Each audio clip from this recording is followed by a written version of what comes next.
ધારાસભ્ય ગોપાલ ઇટાલિયાએ આજે વિધાનસભામાં જે પ્રકારે તેમણે સવાલો પૂછ્યા હતા અને રાજ્યની સરકાર ખેડૂતો સાથે કેવી રીતે મજાક કરી રહી છે તે મામલે તેમણે આરોપ લગાવતા શું જવાબ આપ્યા છે તેને લઈને વાત કરવી છે।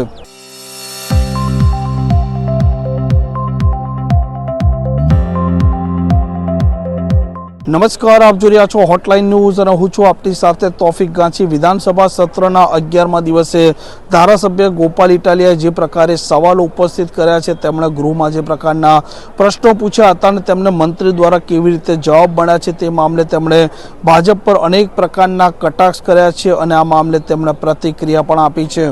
27મી ફેબ્રુઆરી 2026 આજે ગુજરાતના મહામહિમ રાજ્યપાલ શ્રી ગુજરાતની વિધાનસભામાં આવ્યા અને એમણે પ્રાકૃતિક ખેતી વિશે સભાગૃહને માહિતગાર કર્યું।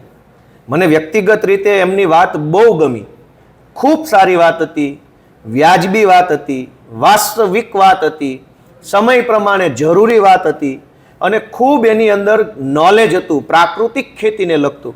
એમણે જૈવિક ખેતી અને પ્રાકૃતિક ખેતીનો ફરક અમને સમજાવ્યો, પ્રાકૃતિક ખેતીના ફાયદા, જૈવિક ખેતીથી થતું નુકસાન, કેમિકલયુક્ત ખેતી, જંતુનાશક દવા વગેરે ખૂબ એમણે પોતાનો અનુભવ અમને જણાવ્યા। મને વ્યક્તિગત રીતે આ સૌભાગ્ય મળ્યું, ખુશી થઈ।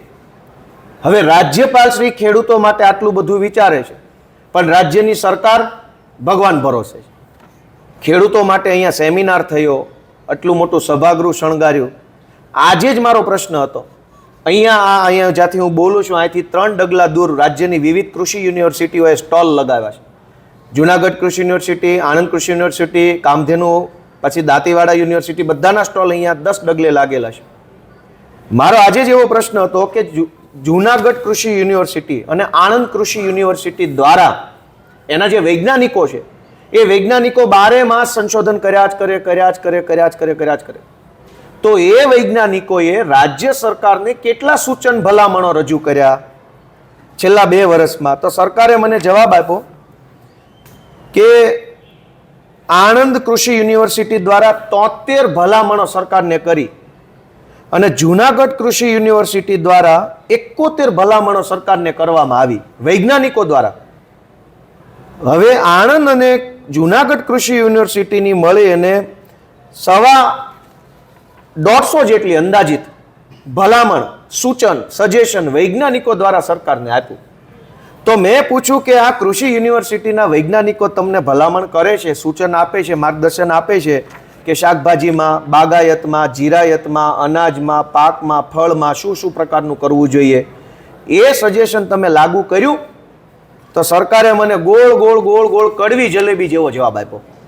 મીઠી જલેબી હોય તો હજુ ખવાય, કડવી જલેબી લીમડાના પાનમાં બોલેલી કે આ ભલામણો સરકારને મળી છે, એ ભલામણો અંગે અંગ્રેજી પુસ્તિકા પ્રકાશિત કરીએ। લો કરો કમળા હાથમ।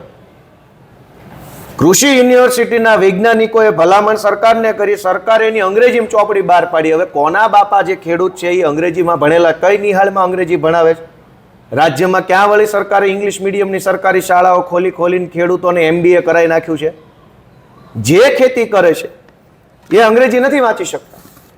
સરકાર કે મેં અંગ્રેજીમાં ચોપડી બહાર પાડી, પછી એનો પ્રચાર કર્યો, પ્રચાર પ્રસાર, અને પછી ડિજિટલ માધ્યમો થકી પાકની નવી જાતો, ટેકનોલોજી અને ખેડૂતોની જે કાંઈ ભલામણો યુનિવર્સિટી આપી એનાથી ખેડૂતોને માહિતગાર કર્યા। ભાઈ, ખેડૂતોને બધી માહિતી છે તે તમને કાંઈ ખબર પડતી નથી। ખેડૂતોને તમારે માહિતી નથી આપવાની, ખેડૂતોને સહાય આપવાની છે, મદદ આપવાની છે, હક આપવાનો છે, અધિકાર આપવાનો છે। રાજ્યની કૃષિ યુનિવર્સિટીના વૈજ્ઞાનિકો દિવસ રાત મહેનત કરી ખૂબ નવી બાબતો સંશોધન કરી આવે છે, પણ અહીંયા ખેડૂતોના મસીહા બનવા નીકળેલી ભાજપની સરકાર એ ભલામણો માનવાના બદલે જાહેરાતો, પ્રચાર પ્રસાર, કાર્યક્રમો, ઇવેન્ટ મેનેજમેન્ટ કરે છે। એટલે આજે મારે બહુ દુઃખ સાથે જણાવવું પડે કે ખેતીને લગતો આજે વિધાનસભામાં રાજ્યપાલશ્રીના નેતૃત્વમાં એટલો સરસ કાર્યક્રમ થયો અને એ કાર્યક્રમમાં જોડાયેલી યુનિવર્સિટીની ભલામણો રાજ્યની સરકાર માનવા તૈયાર નથી। તો પછી આ કાર્યક્રમનો અર્થ શું વધ્યો? અત્યારે આજે કરોડો રૂપિયા ખર્ચીને આજે જે કાર્યક્રમ જમણવાર આ તે થયું એનો મતલબ શું વધ્યો? એટલે મારી રાજ્યની જનતાને વિનંતી છે કે સાવધાન રહેજો, ખેડૂતોના હામી બનવાની ખોટી જાહેરાત કરતા ભાજપવાળાથી સાવધાન રહેજો અને આ લોકો બીજી વાર આવે નહીં એવી કાળજી રાખવી। Thank you. આવા પ્રકારના વિડીયો તમને જોવા ગમતા હોય તો તો હોટલાઇન ન્યૂઝ ચેનલને લાઇક, શેર અને સબસ્ક્રાઇબ કરો.